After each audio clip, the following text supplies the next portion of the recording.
Listo. Bueno, hola chicos, ¿cómo les va? Hola.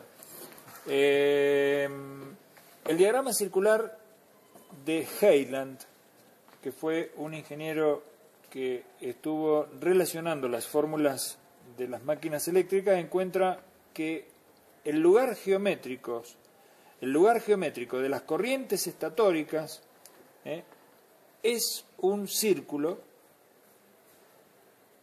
que tiene obviamente un centro C, que vamos a ver cómo se determina. El diagrama circular se traza a partir de tres ensayos fundamentales que se realizan en las máquinas eléctricas. El ensayo de vacío, que consiste en aplicarle tensión nominal al motor, estando el eje libre, el eje del rotor libre. Entonces se mide la corriente de vacío y se mide la potencia de vacío. Por supuesto se aplica la tensión nominal. En un motor 380 triángulo 660 estrella, la tensión nominal es 380 voltios. En un motor 220 triángulo 380 estrella, la tensión nominal de la bobina es 220 voltios. El otro ensayo es el de cortocircuito, aplicarle tensión reducida, 70, 60, 70, 80 voltios, hasta que circule la corriente nominal. Ese es el ensayo de cortocircuito, que permite medir, como circula la corriente nominal, la potencia que se está midiendo son las pérdidas en el cobre. En cambio, en el ensayo de vacío lo que medimos son las pérdidas en el hierro y pérdidas mecánicas por rozamiento. El otro ensayo es la medición de la resistencia de fase. Consiste en medir la tensión y la corriente en forma con tensión continua, en forma con una señal continua, para poder medir la resistencia de fase a una temperatura de 20 grados Celsius y luego reflejarla a 75 grados Celsius, que es aproximadamente la temperatura de trabajo de la bobina. Con los datos de esos tres ensayos, nosotros tenemos que determinar cuál es la corriente de vacío en la fase y cuál es la corriente de cortocircuito en la fase. Esa corriente que estoy marcando es la corriente de vacío en la fase y esta es la corriente de cortocircuito en la fase. Muy bien, esos dos vectores se trazan con ángulos respecto de esta tensión de fase. ¿Será 380 voltios o será 220 voltios? Depende qué diga la placa característica. Acá está el círculo trigonométrico que yo les hablaba hace un ratito. Ahí está el círculo trigonométrico que permite trabajar con los cosenos de phi en lugar de usar un transportador. Muy bien. Tengo que elegir una escala de intensidad, porque voy a graficar una corriente de tantos amperes, entonces debo trabajar con una escala de intensidad. La escala de potencia es 3 veces la tensión de fase por la escala de intensidad, por eso que acá es 1140, 3 por 380 voltios y por 1 es 1140 vatios por cada centímetro. Y esta es la fórmula de la escala de Kuplas, que es 0,975 por la escala de potencia dividido la RPM. Esa es la escala de Kuplas. Muy bien, vamos a construir el diagrama circular. A partir de un sistema de ejes cartesianos donde este es un eje de referencia y esta es la tensión de fase, a partir de un sistema de ejes cartesianos trazo la corriente de vacío en la fase, con el ángulo que le corresponde. Luego, a partir de a partir del origen, trazo la corriente de cortocircuito con el ángulo que le corresponde. Con las dos corrientes trazadas, uno, el extremo de I sub 0 con el extremo de I de cortocircuito, formando el eje de potencias útiles. todas las potencias útiles van a ser medidas en forma vertical desde el círculo de Heiland hasta el eje de potencias útiles. Por supuesto, estos segmentos, habrá que multiplicarlos por la escala de potencia.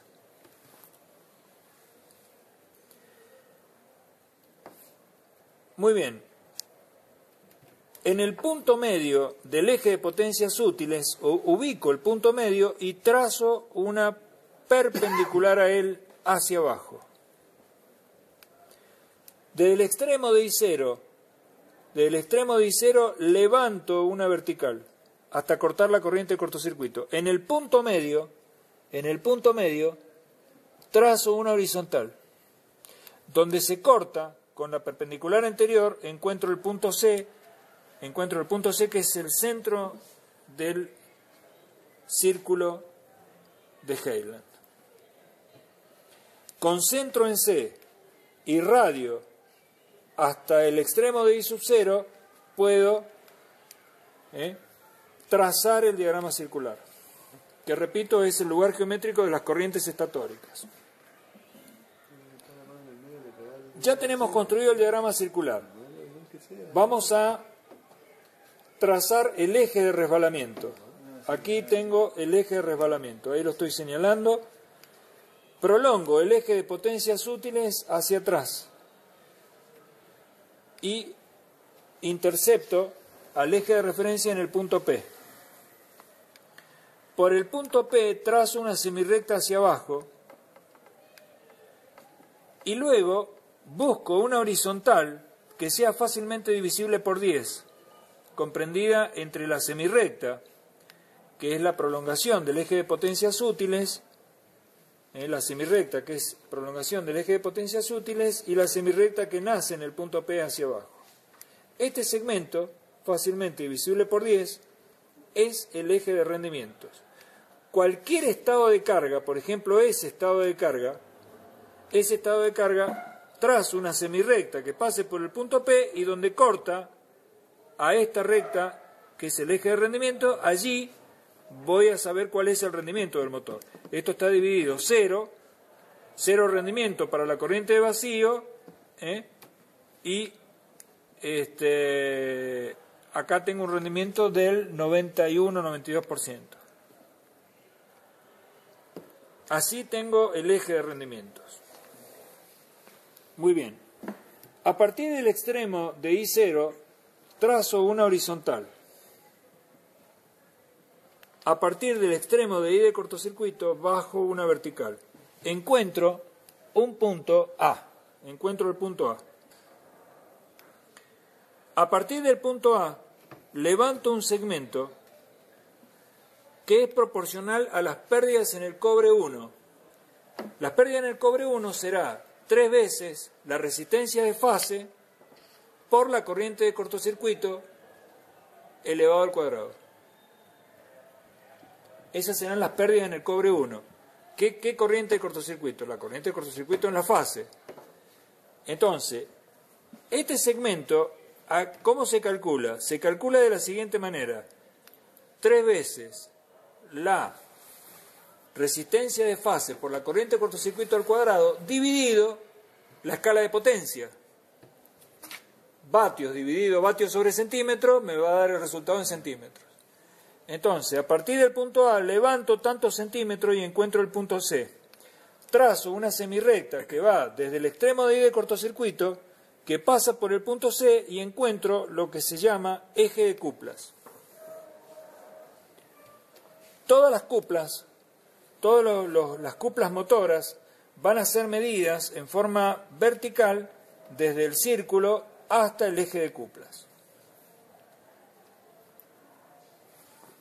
Muy bien. A partir del punto G,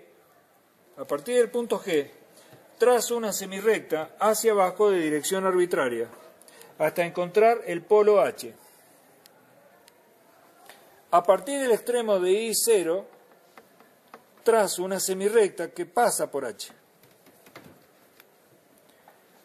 A partir del punto PCC, que es donde termina la corriente de cortocircuito de fase, a partir del extremo de la corriente de cortocircuito, trazo una semirrecta paralela a la anterior. Paralela a la anterior. Y la voy a interrumpir, esa semirrecta va desde el extremo de I de cortocircuito hasta donde corta a la semirrecta que une el extremo de I de cortocircuito con H, que sería este punto. ¿De vacío? Del extremo, claro, de la corriente de vacío, del extremo de la corriente de vacío hasta el punto H. Ahí la interrumpo porque ahí voy a tener las 1500 RPM, en el caso que sea una máquina tetrapolar, será 1500 RPM y este va a ser el cero, porque ahí el motor está arrancando y está parado, o sea que la RPM es igual a cero, el resbalamiento es del 100%. Tengo de este lado el eje de resbalamiento y de este lado el eje de velocidades.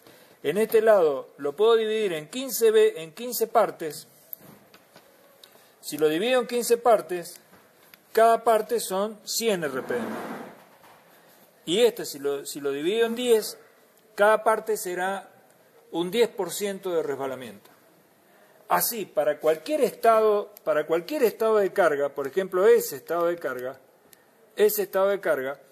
trazo una semirrecta que pase por el polo H y donde intersecta al eje de resbalamiento y velocidades, allí voy a tener de un lado la RPM y del otro lado qué resbalamiento le corresponde.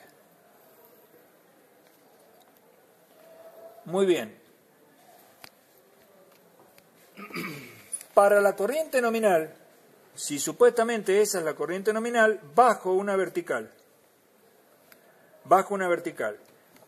Yo voy a explicar ahora esta otra vertical que es lo mismo. Este concepto que voy a explicar acá vale para este segmento. Entonces, del punto 1 al punto 2, del punto 1', del 1' al 2' tengo la potencia útil. Si ese segmento lo multiplico por la escala de potencia, me da la potencia útil. Del 1 al 3' tengo la cupla motora. Multiplicado por la escala de cupla me dará los kilográmetros, necesarios. Del punto 2' al 3' tengo las pérdidas en el cobre 2. Del 3' al 4' las pérdidas en el cobre 1 y del 4' al 5' las pérdidas de vacío. Quiere decir que el 1' 5' es la potencia total absorbida. Del 1' al 2' es la potencia útil. El cociente entre esas dos cantidades será el rendimiento para ese estado de carga. El diagrama circular también permite encontrar cuál es la potencia máxima, que la encontraremos trazando una paralela al eje de potencia tangente al círculo. Y la cupla máxima, que será una paralela tangente al círculo. Bueno, bajando las verticales obtengo la potencia máxima y la cupla máxima. ¿Para qué sirvió el diagrama circular? Para saber su rendimiento, para saber la potencia útil que está entregando, para saber la cupla motora, para saber las pérdidas en el cobre 1, en el pérdida en el cobre 2, la pérdida de vacío, para saber la RPM que tiene, el resbalamiento que tiene, cuál es la cupla máxima y cuál es la potencia máxima. Todo eso lo podemos inferir con los 3 ensayos que se le hacen al motor. E interpretando entonces la placa característica, infiriendo sobre la placa característica si el motor tiene esa potencia, si tiene ese coseno de phi, si tiene un determinado rendimiento, si tiene la RPM que dice la placa que tiene. Bueno,